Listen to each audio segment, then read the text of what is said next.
Hi, teenagers, young people. Thank you so much for coming back again and again and again. Thank you for shooting all these questions. I have a very interesting question today. I hate my younger brother. I don't like him. I don't know why he came into my life, and he's younger to me, and all my parents' love go to him.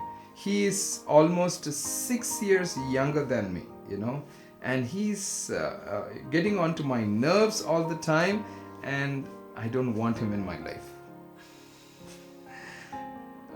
As you say this, I understand what it is. I understand what it is. With that big gap, I understand few things here. You're a teenager. Understand few things here. Since he's very young, there's a lot of love that is going to him, and you might be feeling a little jealous, saying, "Why that kind of a love is not my parents do not give to me?" Please understand another aspect. Your parents also are growing in their own place of parenting, right? So when they had you at that time, maybe they didn't know how to express that kind of a love and things like that.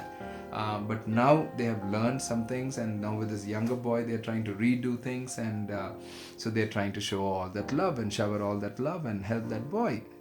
So understand that. I'm sorry, but I don't know how much you understand it, but understand that dynamics of the progression that has happened in your own parents' parenting. Okay, understand that. Another very important thing that you need to understand is this: that you, as an older brother or an older sister, you have not told me whether you're a brother or a sister, older brother or a sister. You only said you have a younger brother. You, as an older brother or older sister, please understand, you get onto that place. You don't have to fight with that little boy. You don't have to get into the competition with that little boy. No. You learn to be secure in who you are. you know and you need to be on a different place, that you become a nice older brother for that little fellow. I know when you say that, if you have developed a lot of jealousies triggered in your heart, and you're kind of having that comparison, it becomes so difficult to say no way, I can't be. That you have to deal with your inner person, right? Your inner life. There you need to deal with that parts of jealousy and competition and all of that different things, comparisons, all of different things that you have to deal with. But see yourself very precious. You don't have to get to that level. I'll tell you something.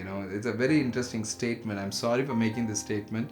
I'm not saying that your brother is a pig or anything like that, but this is a very beautiful statement. I heard this many years ago, or read this many years ago. I've always reminded myself, when I get to I'm in some place and I get to some level, if I have to fight with someone, this statement, it says, don't get to the level of the pigs and fight with them. You will get dirty, and the pigs love it. I'll say that again. Don't get to the level of the pigs and fight with them. You will get dirty, and the pigs love it. I'm not saying your brother is a pig or things like that. No, I'm just using that as a principle. So you're on this level. Don't get to that level and fight with that little fellow. No, you will get dirty, and the little fellow will love it. The little fellow will love it. You keep your maturity. You raise your maturity. You find ways to fill your emotional tank of where you are. The third very important thing that I want to tell you is this: don't focus so much on your brother. Remember that statement I've said several times. Anything you focus will become big. If you're going to focus on your little brother, everything that he does is going to become big, and it's going to irritate you. Focus on your life, your purpose. Leave him. Don't worry about it. Just ignore him. Sometimes just say hi, bye, love him, till you find a good heart, a loving heart for him, till you get your heart's posture right to love him and spend time with him and all of that. You get to that place of your purpose and do things. Don't get into that place. I'll leave you with this very important principle. There are many children during this COVID didn't have brothers. They were a single child.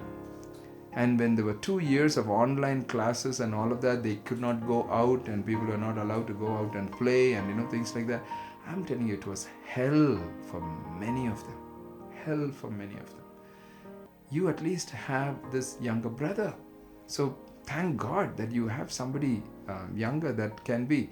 I know many a times people like you all say, just, I wish I was a single child. Oh, I'm telling you, I was a single child, and I know how difficult it is. Oh my goodness, it's just horrible being a single child. You have no one, no one. Now with my children and with my adopted kids and all that, we have a big family. Yesterday there was a conversation and all of that was coming in, and my wife was saying that, one of my teenagers was saying that when they will get married and they're going to have just 5 children, they're going to have big family because they love big families. Being in a big family is fun, and no matter what the situation was outside, in our house there was always something that was happening even during COVID, and we had that place to go and play, and we were doing things. Oh my goodness, we did a lot of different things. So value what God has given you. Value that little brother, and see how you can minister to that little brother, how you can take care of that little brother, how you can talk to the little brother, how you can help that little brother, start to trust you and love you very deeply. And the little fellow will have that competition of, trying to go and complain, Mama, Mama, that I know the little fellow will keep, I know that would be, and you might be saying exactly, yeah, that triggers you and ticks you off, but that's okay. That's the little boy. He will grow up. But, pull that love, and get that bonding happening. That's a very important thing. Thank you so much for sending your questions. Keep sending your questions. AskGeorgeUncle@gmail.com. Thank you for watching.